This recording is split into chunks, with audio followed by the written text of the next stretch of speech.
Jose lived in a residential area on the outskirts of the city. It was a place where old, 2- or 3-story, slightly tilted houses were closely clustered together.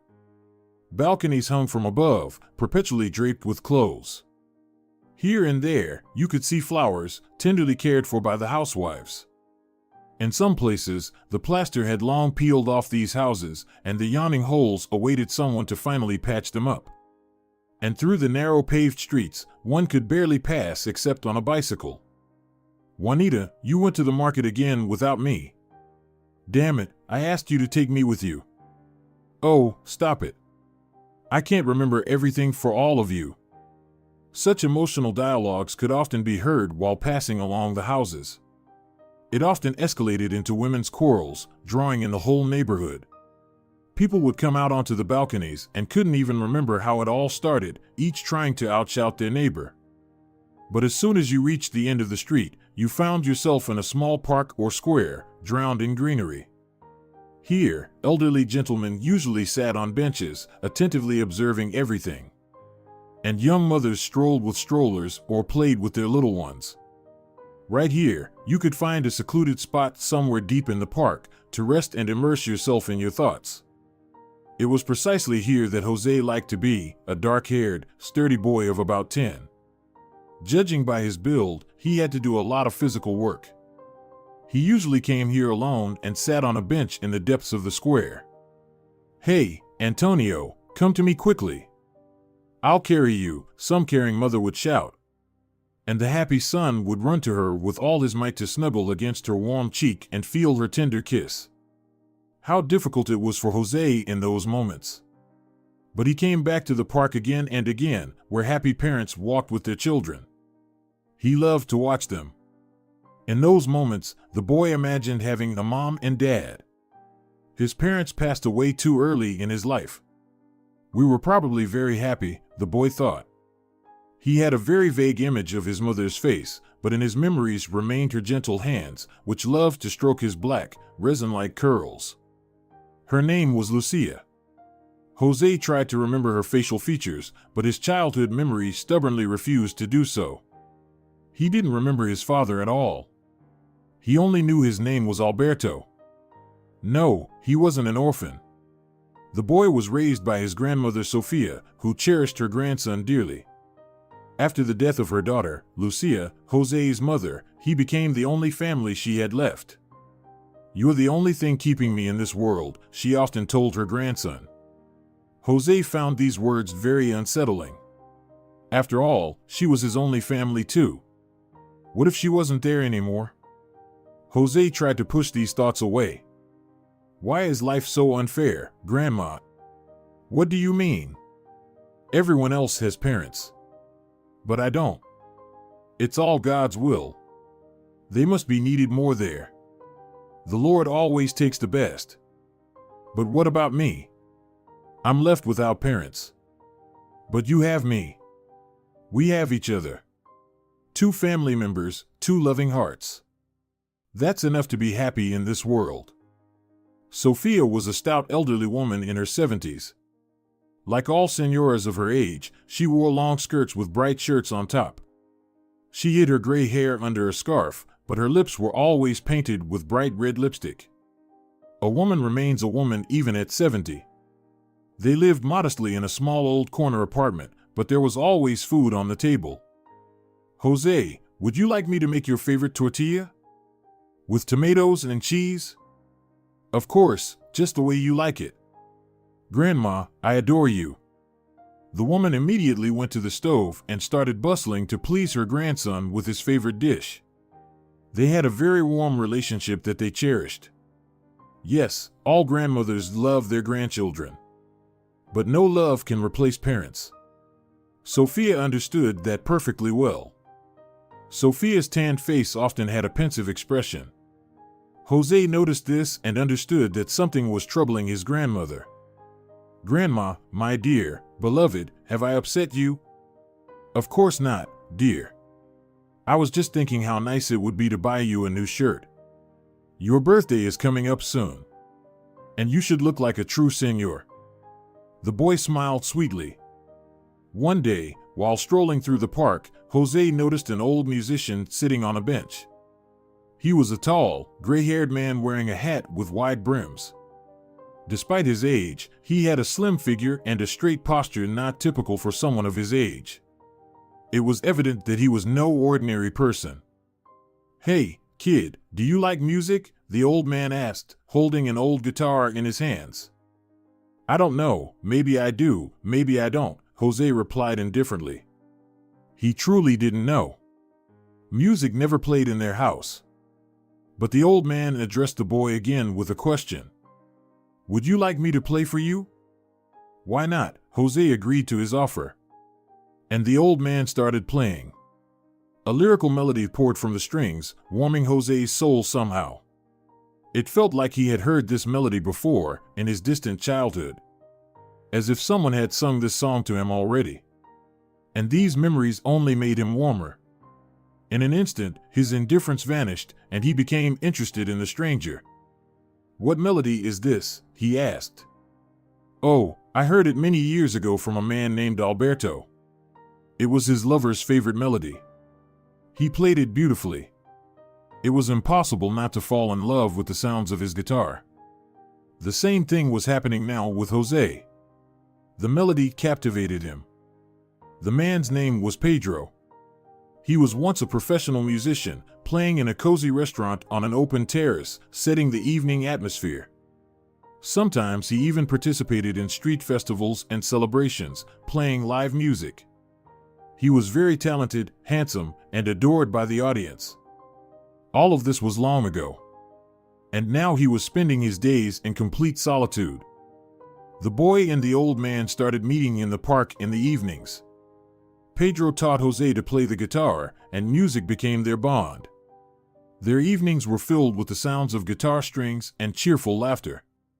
"Music is magic that can melt even the coldest heart," Pedro liked to say. And the boy had a dream. For the first time in his life, he understood what he truly wanted, to become a musician. One day, as they sat in the park, the boy asked, "Why are you always here?" "I have nowhere to go. I don't have a family. There are no relatives left either. No one except my faithful friend, the guitar. Promise me that you won't abandon your dream and will strive for it with all your might. You have a whole life ahead of you. As for me, I only have one wish left, to pass on all my knowledge and musical experience to you." "I promise," Jose replied with sadness in his eyes. He didn't want to lose this connection. But he understood that Pedro was old, and soon he, like his parents once did, would leave this world, taking Jose with him. Grandma Sofia knew nothing about her grandson's new friend. And she certainly didn't suspect his passion for playing the guitar. Jose didn't tell her for the best reasons. He knew they didn't have money for a guitar, and it would greatly upset his grandmother. And he didn't want to upset her.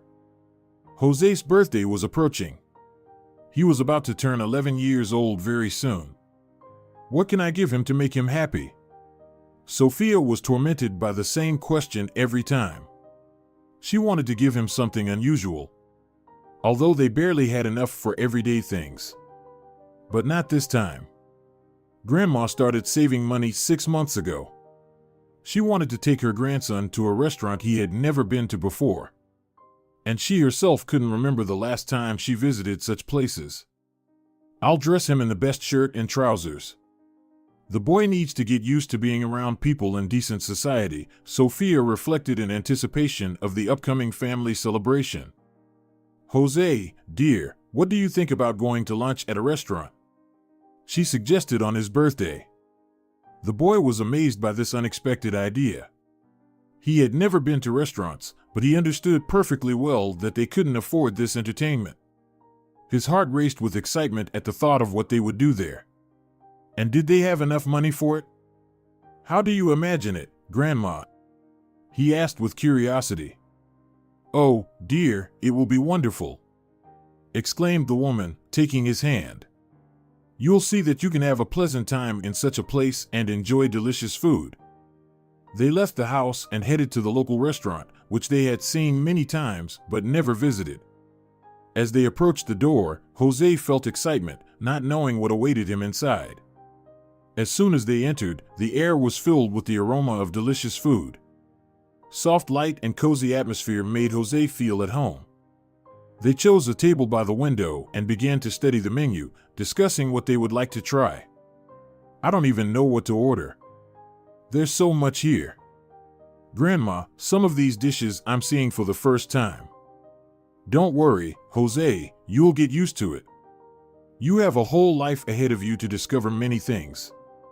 Let's get the duck confit. And I'll have the rooster and wine dish. I've never tried anything like it before. When the waitress brought them their ordered dishes, the boy and his grandmother couldn't help but express their delight. They enjoyed the delicious food, chatting and laughing as if they were the only patrons in the restaurant. Your bill, the waitress laid the check with a multitude of numbers on the table, and the grandmother's uplifted mood instantly disappeared. She realized that they didn't have enough money saved up to pay for the tasty holiday dinner. Jose understood this from her expression. "We'll stay a little longer," suddenly announced the boy to the waitress as he saw something that could help solve their problem. In a dark corner of the restaurant, there was an abandoned guitar on a chair. Apparently, musicians used to entertain the patrons with their music. Well, why not give it a try? I don't have any experience performing in front of an audience, but I think now is the time. Jose calmly got up from his chair and, without saying a word, headed for the guitar. "Can I play a few pieces?" He addressed the restaurant manager with a question. "Can you?" The man in the pristine white shirt looked at him questioningly but didn't object. Grandma Sofia didn't understand what was happening. Her grandson took the guitar in his hands and sat on a chair in front of the restaurant patrons. He began to play the same melody he heard in the park from the old musician. Both the restaurant staff and the patrons, everyone turned their attention to him. The boy played as if he was filtering every sound, every note through himself, his thoughts, and feelings. His music penetrated every heart. But especially attentive was the man sitting at a table all alone. Despite his absorbed playing, Jose also noticed him. His facial features even seemed somewhat familiar, even very close and familiar. "Jose?" suddenly spoke the man when the last chords sounded. But there was doubt in his voice. "Dad?" The boy responded with the same bewilderment. Yes, it was his father Alberto, whom he had believed dead for many years. Both father and son were deeply moved. The audience shifted their attention from the music to the dialogue between the two relatives, watching them closely. They stood facing each other, trying to find familial features. And when they succeeded, smiles lit up their faces. But what had happened? Why didn't Jose know his father was alive, and why hadn't his father sought a meeting with him? The answer lay with Sofia, Jose's grandmother. She had intervened in his father's and mother's relationship. The father left, and shortly after his departure, the mother passed away. The grandmother blamed herself for what had happened, but it was already impossible to change anything. But let's go back a few years, when Jose's parents were still together. Alberto and Lucia were a beautiful couple. He was a handsome man with a tan complexion and dark hair slicked back, which added to his allure. His toned physique doubled his natural attractiveness. It's no wonder Sofia immediately disliked him. After all, attractive men like him tend to be frivolous and easily drawn to other women who constantly surround them. "Lucia, he will cheat on you left and right. You'll be unhappy with him," she would insist to her daughter. "Mom, we love each other." "And that's what matters most," her daughter would object. It's worth mentioning that Lucia was not inferior in beauty and allure to her husband. With her beautiful dark eyes, long bronzed hair that glistened, and full, curly lashes, she could enchant anyone. She always accentuated her slim figure with vibrant dresses, and high heels were a constant accessory. Yes, Lucia knew how to dress beautifully and valued herself, which made her even more irresistible. And her voice, what a wonderful captivating voice she had. Whenever she sang a melody, everyone around would immediately start listening. In those moments, Alberto fell even more in love with his wife. "You've given me the greatest happiness a person can have. Lucia, I will always be grateful to the Lord for giving me you, he would say. No, I should thank him for giving me you, she would reply. They could endlessly exchange words of love and admiration. It seemed like nothing could disturb their family happiness. But deep down, each of them feared losing the other. And Alberto feared it the most. After all, his Lucia was not only beautiful but also talented. How can I keep her? She's so talented. And I'm just an ordinary man. Such thoughts often crossed the mind of the loving husband. Despite his external beauty, he did not possess any outstanding abilities. And the musical gift bestowed upon his wife by nature tormented him. One thought plagued him: I am not worthy of her. Alberto, today I am singing at the festival. Do you remember? You promised to be there. Today? Have you forgotten? All our friends and relatives will come to see me. No, I won't be able to make it. In fact, Alberto had no urgent matters that day. I can't bear to see other men admiring my Lucia, he thought at that moment. Yes, it was jealousy. It consumed his insides, robbed him of peace, and clouded his mind. Instead of supporting his wife, he headed to the nearest bar. It was fairly empty inside. At one table, a couple of gentlemen were playing cards. The rest of the sparse crowd was drinking tequila, accompanied by smoking cigars. After looking around and not recognizing anyone, the man decided to seclude himself in the corner. A waiter approached him. "Give me a cup of strong coffee without sugar and a shot of whiskey." The waiter nodded obligingly and left. And Alberto immersed himself in his thoughts, not noticing a stranger joining him. "Can I offer you some tequila?" Alberto snapped out of his reverie for a moment, but didn't hear the question. "Can I offer you some tequila?" "Waiter, 2 tequilas for me and this gentleman." The stranger didn't wait for a response, so he decided to place the order himself. It was only now that Alberto noticed there was a completely unfamiliar person sitting in front of him. "Who are you?" "My name is Pedro. I can see you're dealing with some issues.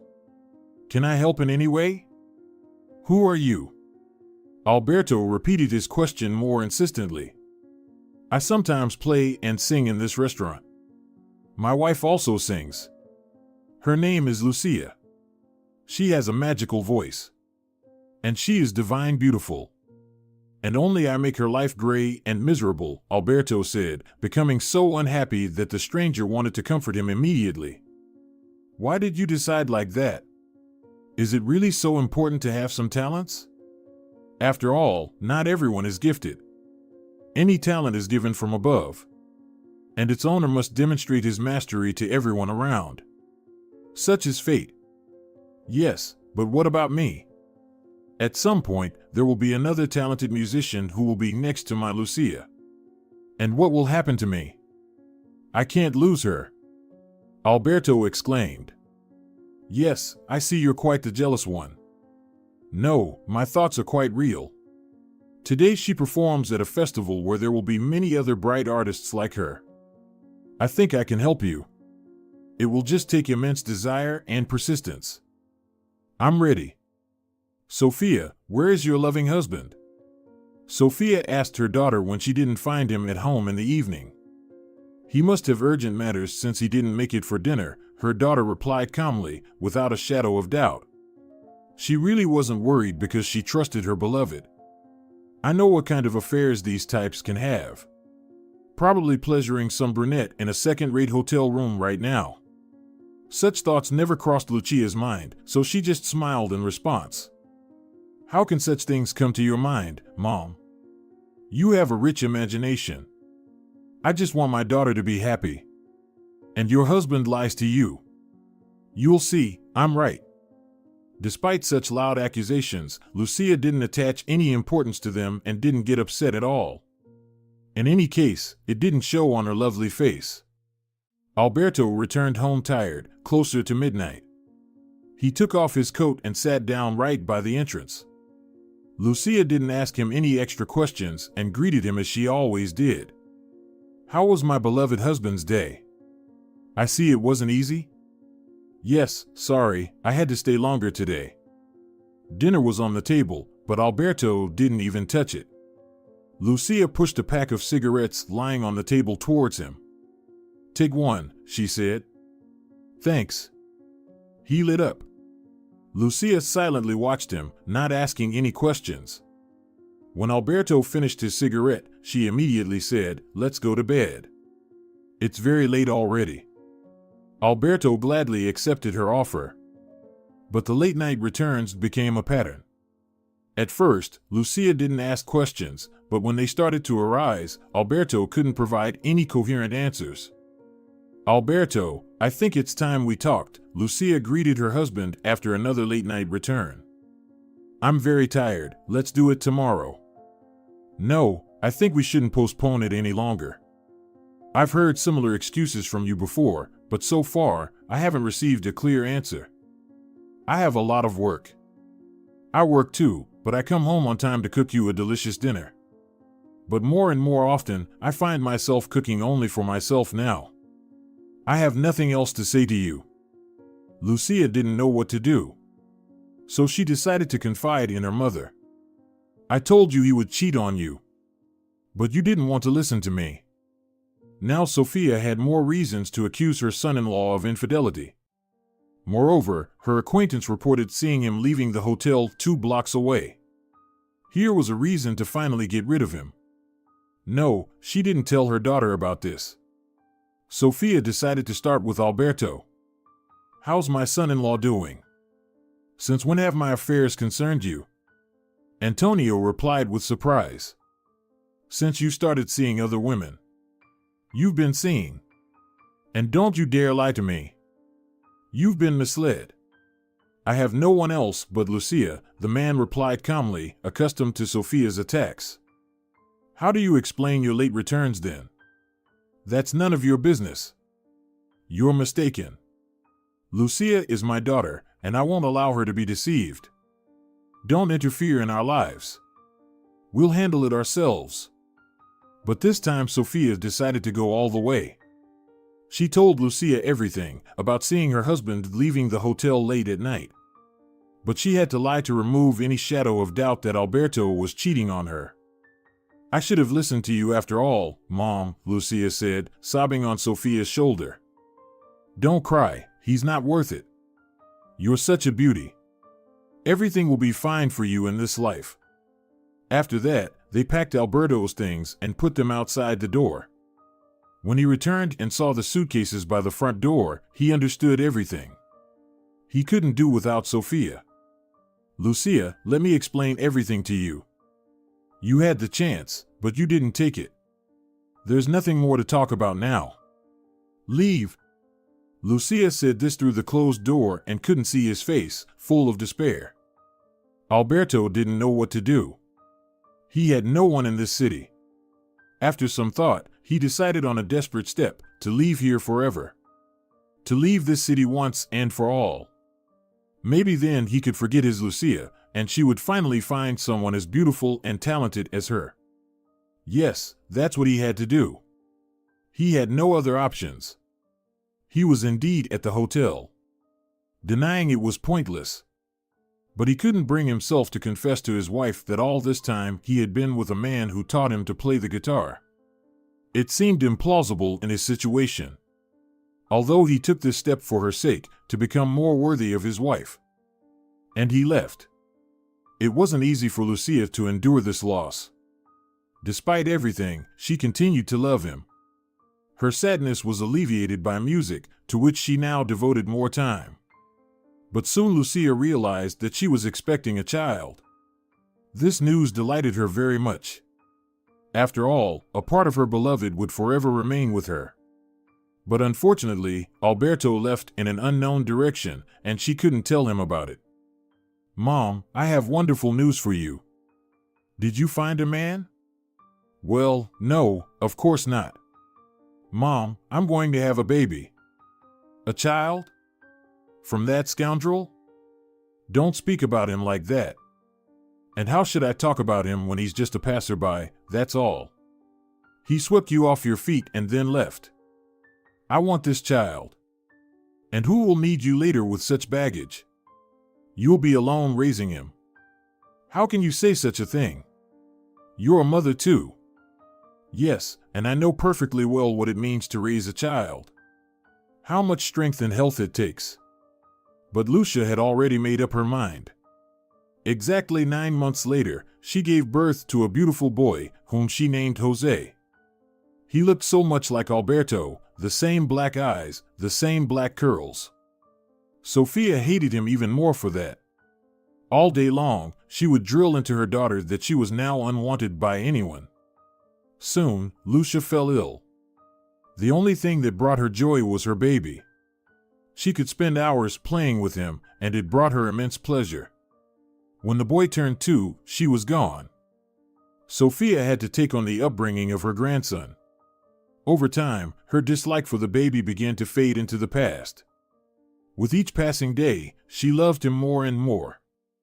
Whether she began to feel guilty or she really needed time to get used to this little person. One evening, there was a knock on the door. Sophia wasn't expecting anyone, so she didn't rush to open the door. Finally, she decided to and was immediately stunned. Alberto stood before her.